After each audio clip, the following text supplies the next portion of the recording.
Dr. Hotez, tell me why you guys are here today. We're here, Molly, with my great colleague and friend Michael Mann. First of all, it's great to see you again. It's been too long, and Yep. I learned so much from you, being on MSNBC and others, and CNN, and talking during the pandemic. But I'm here with Michael Mann, who's a distinguished climate scientist at the University of Pennsylvania and professor, because we've written a new book, and it's called Science Under Siege. And what it does is we came up with this idea when we started noticing that there was interesting overlap between the attacks on climate science with the attacks on biomedical science, and realized that, well, if you think of them each as two circles of the Venn diagram, they're not entirely overlapping, but there's significant overlap. And unfortunately, some of it's coming from the same sources. And the anti-science world has gone beyond vaccines and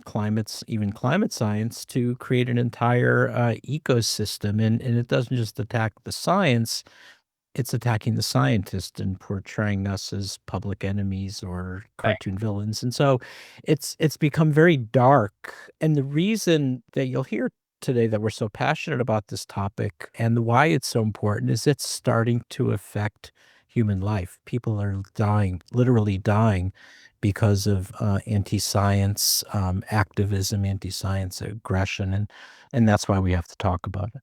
I'm wondering, Michael, if you would talk about how, I'm married to an academic, and we had always had this thesis that when the climate change got bad enough, people would be like, oh my God, this is what's happening. Yeah. But in fact, it's almost as if the opposite has happened. So I'd love you to talk about that climate piece of it. Yeah, thanks, Molly. First of all, it's great to finally meet and to be with you here, and of course to be with my good friend Peter. And as he mentioned, this sort of came together because we both found ourselves under attack. Me, some time ago, really, the climate wars began decades ago, and so as I watched similar attacks that had very much, the same feel. There was some of the same actors who were involved. The Some of the same tactics. The same funders, the same sort of right wing, dark money organizations and conservative politicians. As I watched that unfold, I reached out to Peter. It's like, what's happening to you guys is what's happened to us, and we should really compare notes. And we became good friends, and we decided that it was really time to write a book that would draw upon our own respective experiences and the commonality. I mean, it's the same bad actors who are behind this. They're using a playbook that was written decades ago. I thought that if things got bad Yeah. enough with climate, Yeah. that people would notice, just Well, like if things got bad enough with COVID, that exactly. people would be like, oh my God, this vaccine saved my life. But that's not what happened at all. And No. I'm Yeah. wondering if you could talk us through this sort of parallel there. Yeah, so it's a great point, and it's I sort of talk about this in terms of the Cuyahoga River moment, because back in the 1970s, when the Cuyahoga River caught on fire, it was a galvanizing moment. There were a relatively small, there were three television news networks. We all were dealing with the same facts. We might differ in our opinions, but we could draw upon a similar universe of facts. And so there was the possibility that an event like that could galvanize public attention. It could bring people together across the partisan divide. And that's what happened. And, back then, you actually had Richard Nixon, who helped create the EPA, right? The very EPA that the Trump administration is trying to dismantle, or is dismantling, was actually created by a Republican president. And what's happened is the Republican Party has become so intimately connected to a small number of plutocrats, and we talk a lot about those plutocrats in this book, and the influence that they wield. That they are essentially a wholly owned subsidiary of the fossil fuel industry and these other conservative interest groups. And if they stray from that, of course, as we know, they get primaried out of their congressional seat, what have you. And so there's this purity test that has been used now for more than a decade to create the version of the Republican Party that we're dealing with today, to create the administration we're dealing with today, where no amount of facts, no amount of public opinion, it doesn't matter. They have their agenda. They feel like They are immune to criticism, is what we're watching right now. And there's nothing to hold them back. And it doesn't matter how bad it gets for the rest of us, as long as it gets better for them. As long as a small number of plutocrats and oligarchs do better, make more money, they don't care what happens to the rest of us. And right now, the institutions that are supposed to exist to help make them answerable to the rest of us, as you know, Molly, they're failing. Yeah, and and for me, the watershed moment was, and we've spoken about this before, Molly, during the Delta wave of COVID in the last half of 2021, after mRNA vaccines were widely available. The estimates are 200,000 Americans perished, died because they Mhm. refused COVID vaccines, because they were victims of this organized, well-financed, politically motivated health disinformation campaign. And that's, for me, the real moment when, these are not small numbers of people dying. 200,000 Americans died because they were targeted victims of this anti-science empire. And that's why we need to speak out about it. Yeah, that's exactly So right. Deadly, right? And the climate crisis is deadly. Fossil fuel pollution is deadly. 25% of all deaths, by some estimates, are related to fossil fuel emissions or the climate change and the extreme weather events that result from it. So, yeah, we're literally watching people die now because we're failing to listen to what science has to say. So the big picture of the book is, we always think of two of the most existential threats to humankind are pandemics and illness Yep. and climate change, the climate crisis.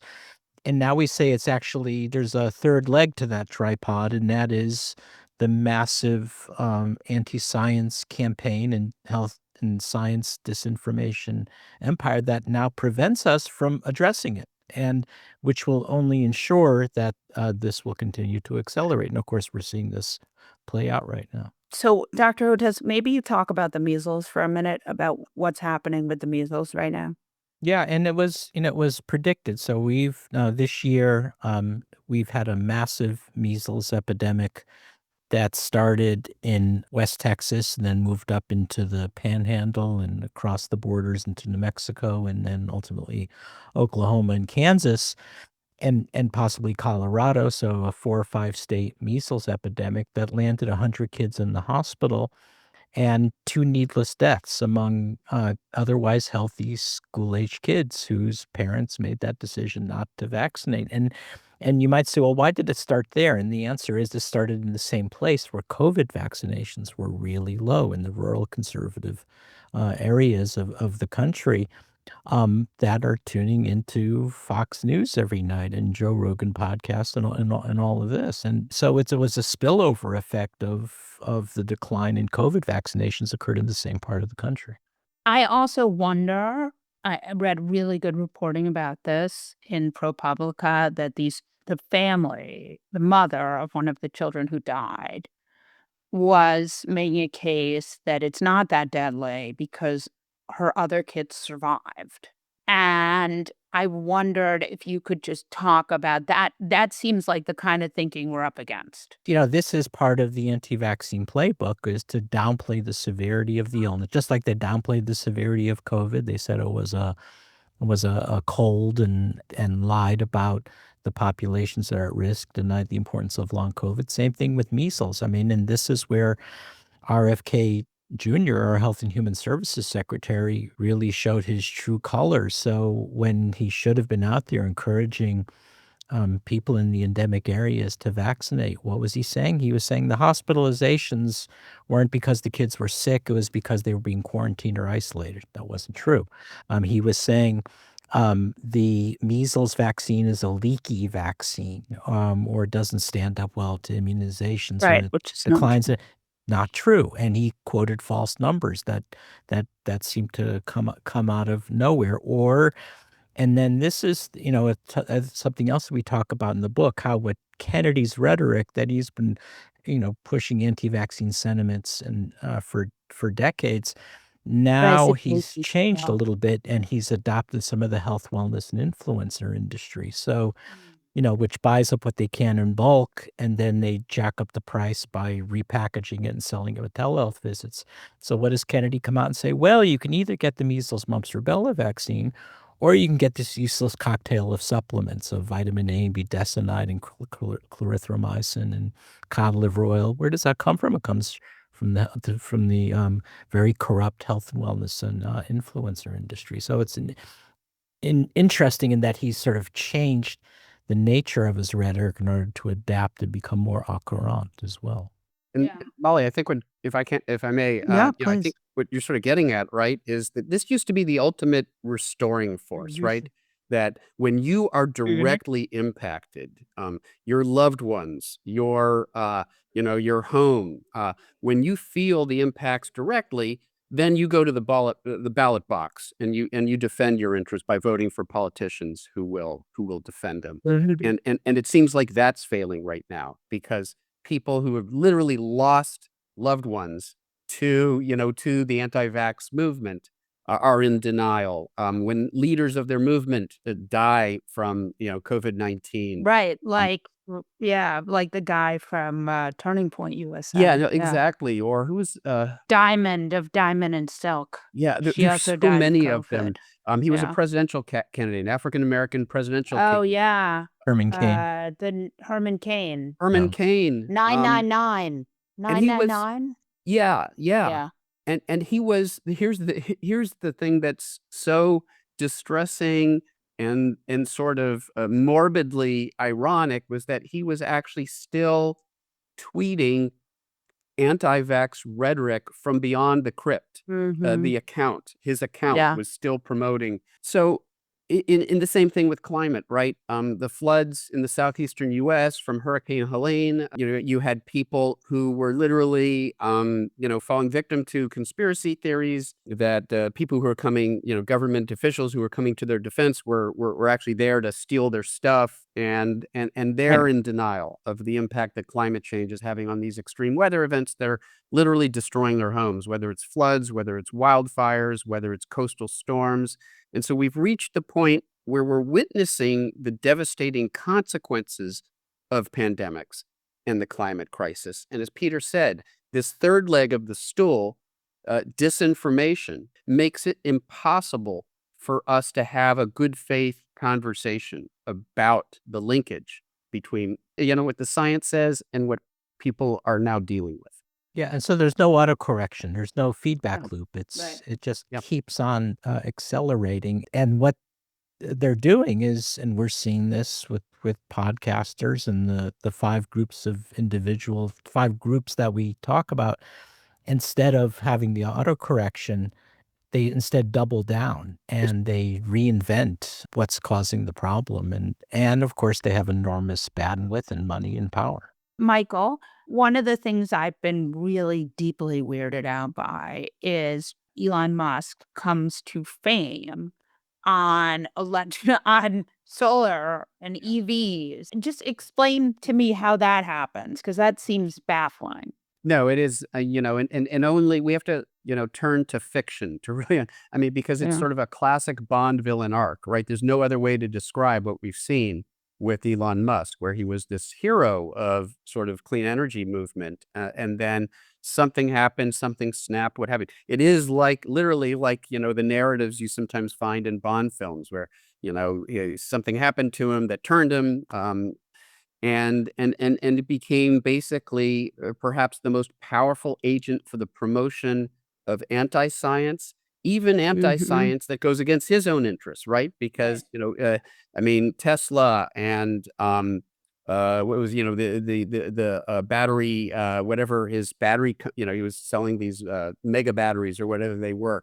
He was sort of heavily invested in clean energy technology, and yet not only allowed, made Twitter an outlet for the promotion of anti-science, gave free rein to the bad actors we talk about, petrostates like Saudi Arabia and Russia that have carte blanche to promote their misinformation now on his medium, right? So what do you think the play here is?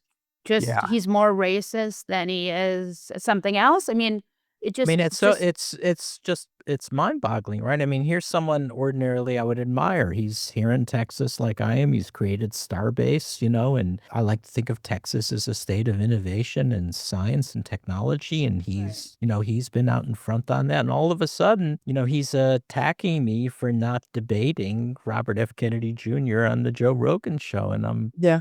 just shocked by it all, trying to understand it, and I mean, I think, you helped me explain it, Molly, that, they were propping him up to run for president, needed people Right, like me to debate him, right. but that's how dark it's going, and interestingly, when you talk about Elon, he's one of the 5 Ps that we talk about in the book. We identify part of. Yeah. 5 categories, and Yeah. the first one are the plutocrats, Yeah. and of course, Elon Musk is the quintessential plutocrat involved In with fact, it. he satisfies several the definitions of several categories. He's a plutocrat. He's in some sense the press because with Twitter or Right. X, he has this more influence than any media outlet, his social media outlet, and he is a propagandist. Right. What's No. interesting is his new AI program, Grok. People were going after me about this and that, and Grok became my best friend on X. Yeah, It started defending me because, he was just saying, no, that's not what Dr. Hotez is. But now that's changed too. I think he's doing some fine yeah. tuning When of Grok the isn't going down a Nazi rabbit hole, he sometimes So actually.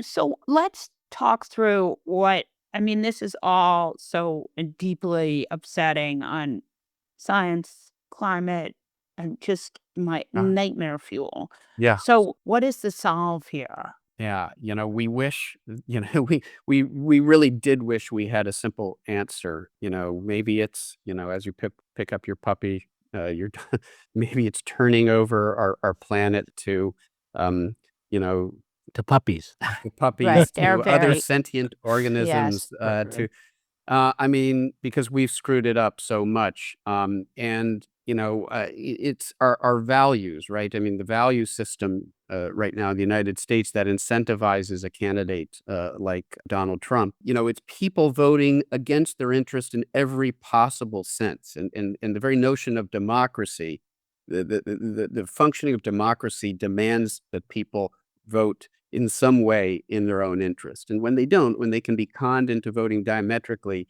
in a way that's diametrically opposed to their own interests, you get the situation that we have. What's the solution to it? I mean, there is no simple fix, right? We've got to reclaim our politics, right? Right. And in the end, people ask, well, what can I do? If I recycle, if I don't drive as much, what are the most important behavior that Is you can voting. engage in is to be part of a collective Right. action that restores, that votes in politicians who will do our bidding rather than the bidding of the plutocrats who have installed them. And I think we still have some faith, if you want to call it that, that there is some resolve left in the electorate, that we will see consequences in this midterm election for the unprecedented assault on our democracy, on science, and everything else that's playing out literally in real time. By the time we get off this call, there'll be some new development, some new awful headline. And we frame it in the end,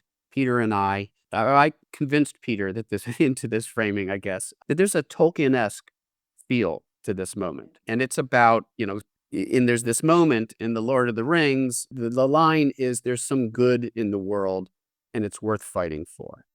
Right, and Right. there's still some good in the world, and it's worth fighting for, even though no white wizard will come to our defense. That's not gonna Yeah. happen. We fight on because, we have no choice. This is literally a battle to preserve the planet as we know it, humanity as we know it, and we must do everything we can to push back against the anti-science, against the, fascism, and all of these strains that have now come together to create this very dangerous pivotal moment in American politics and perhaps when it comes to the fate of the world writ large. Yeah, and in the meantime, I think there are some more straightforward things that can make a difference. I mean, one of the 5 Ps, the 5 Ps are the plutocrats, the petrostates, the pros, the propagandists, and the press. And the press, of course, we talk a lot about the Murdoch Press and Fox News and the damage of News Corps and detail that. But, we also have to talk about some of the mainstream newspapers, even the New York Times and the Washington Post did a lot of false equivalency and felt the need to voice very strong pseudoscience or anti-science opinions and kind of create this Platform them. Yeah. equivalent, platform them and give this false equivalency. That did almost as much damage as the Murdoch Press because it caused people that we really care about to think twice about what the scientists are saying. That should be something easy to walk back from, Right. but so We call far I'm not performative sure they're prepared neutrality, to do and it. it's as much a Right. threat as sort of the right-wing noise machine now. I think another is, as scientists too, we need to be more out in the public domain. We quote a study that's done by a policy group in Washington, D.C. called Research America, and they do these surveys pretty routinely, and they ask the American people, "Can you name a living scientist?" And it turns out the numbers are always about the same. 75% of Americans cannot name a living scientist, and And those who That's do not will name our good friend Bill Nye most likely, right, right? right, Because right. that's But so that's who they there's know.